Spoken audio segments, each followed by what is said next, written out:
And as I mentioned in the last video that I'm working on the bottom now, so we'll be take it apart, put a groove all along the bottom edge, and then put in probably 1/2 inch bottom there, and then as far as the next step goes, then to start to work on the fall or lid, which will start to complete the desk. I've milled up some 1/2 inch poplar here, so it took 3 boards to make the appropriate width and depth, but so now I've got to cut it to size and then bevel it to fit in the groove on the bottom. Oh, there we have it. The bevel is on there, and this is a little bit under 1/2 inch material, and so the slot's a 1/4 inch slot. So we're ready to set it back on top of the table. And what's important here is that the bottom panel is slightly smaller in both directions to allow for wood expansion, since it's a solid wood bottom. Also, unlike drawer bottoms, I completely enclosed it.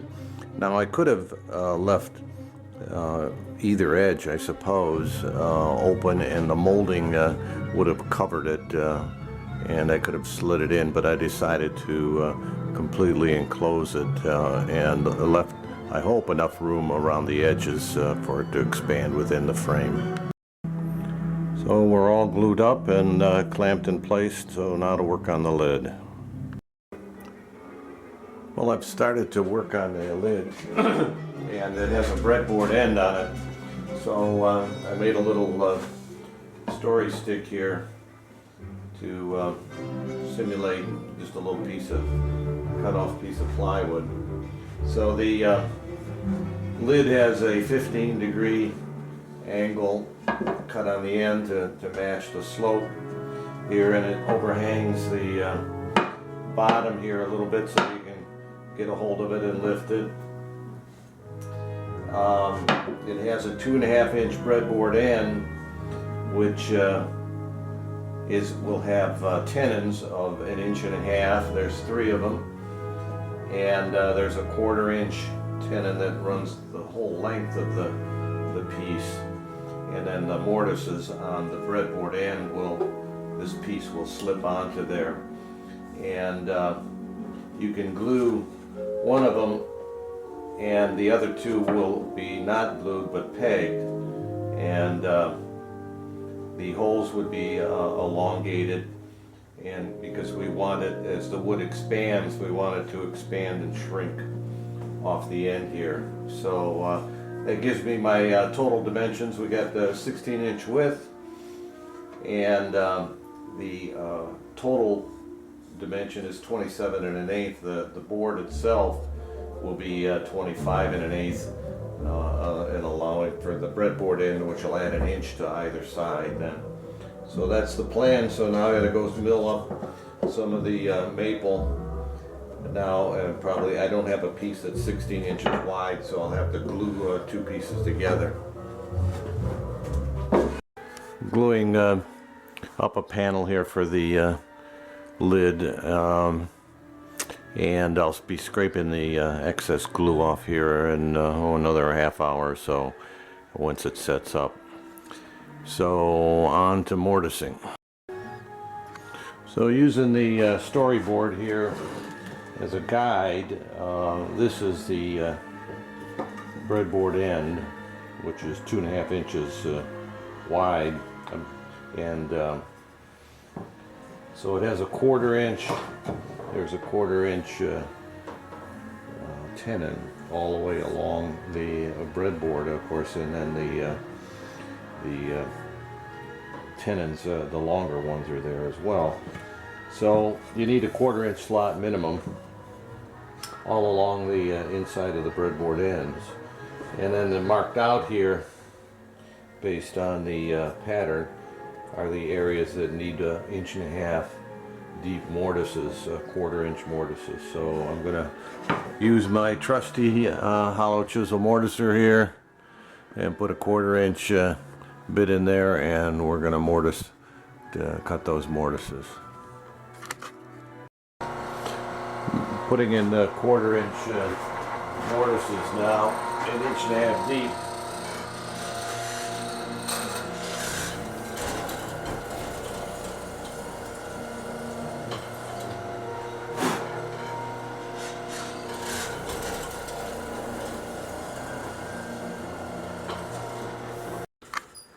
So there's the mortises into the breadboard ends. So now we've got to put the tenons onto the main board. So that'll be the next step after the glue dries on the glue up. Well, I've cut the board to size and added the 15-degree bevel to this edge over here. And these are the two end boards that I created yesterday and have the mortises in them. So it's, you know, obviously too long because they're supposed to be 1.5 inch tenons on either end here. So that's the next thing to do, is to create the 1/4 inch, 1.5 inch tenons along the sides.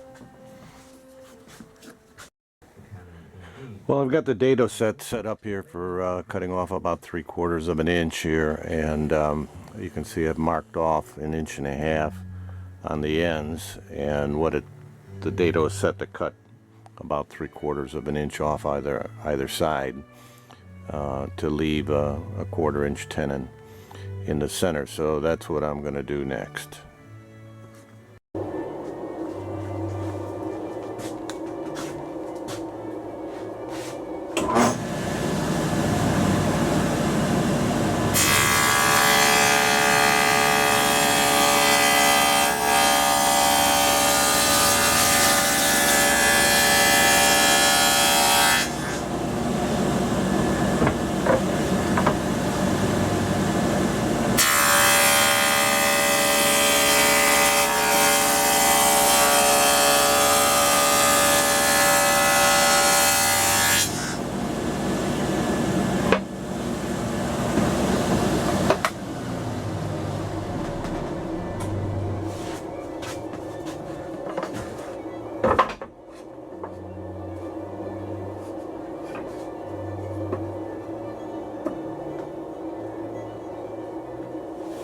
Little thick, but I'd rather have it a little thick than a little too thin.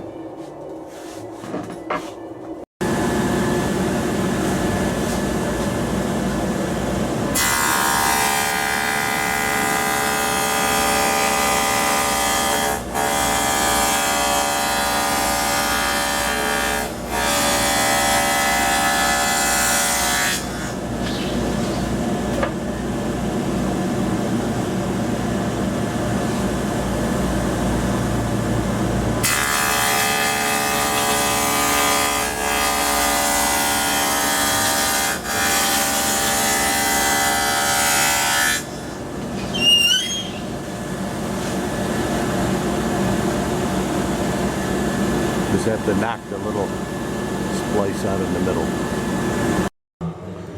Using my storyboard here to just mark out where the tenons belong, and then we'll saw it out, leaving the tenons behind. And then there's a 1/4 inch that is all along the bottom there. So that's the next step. Well, there we have it all laid out. So we got to cut out these pieces here and, you know, leave a 1/4 inch along the bottom there. So that's what we're going to do next.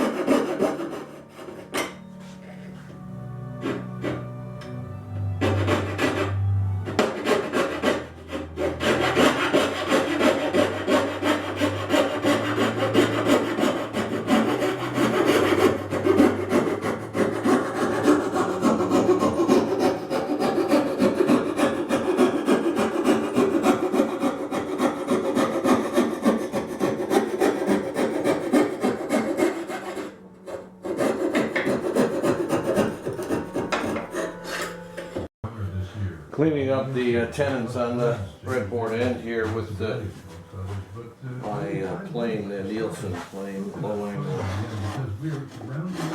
And of course the blade goes clear to the edge here.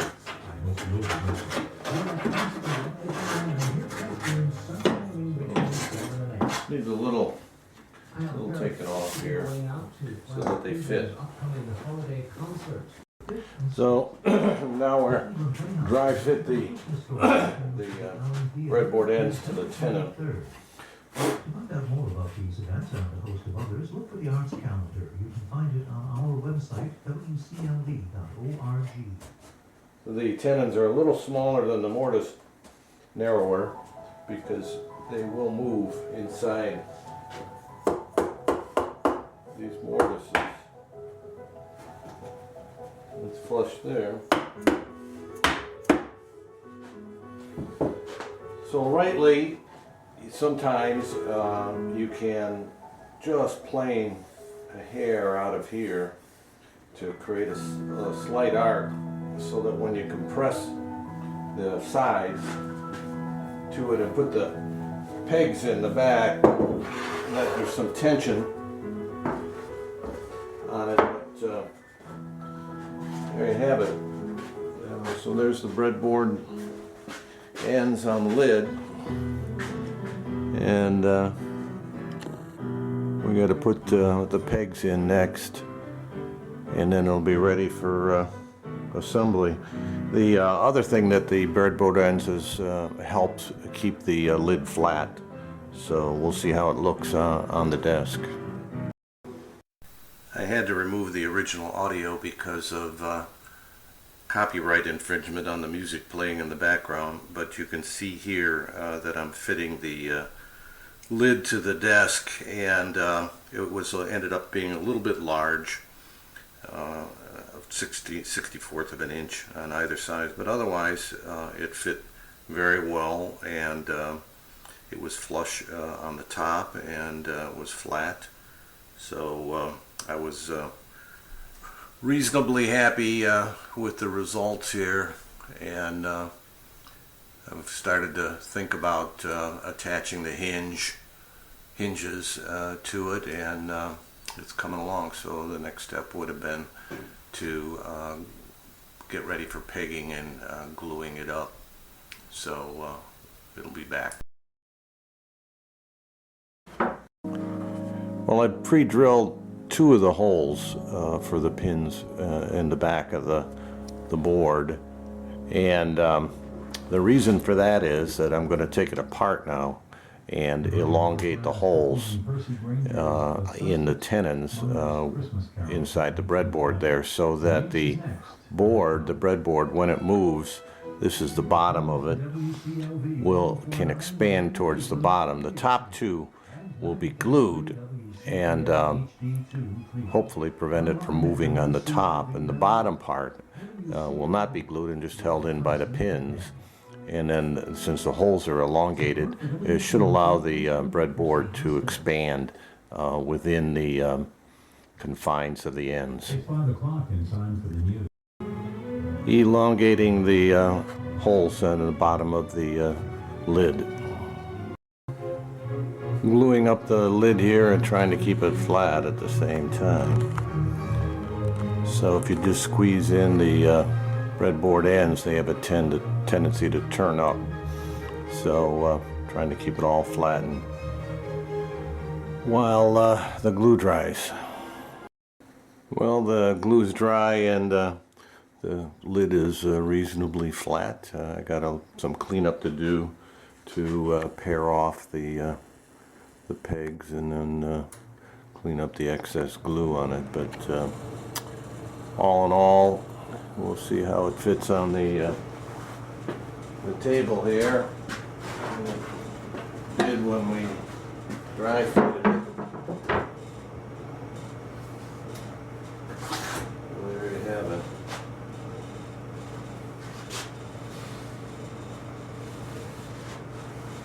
And it's sitting on there flat all the way along, all the way around at the moment, and it's flat up here.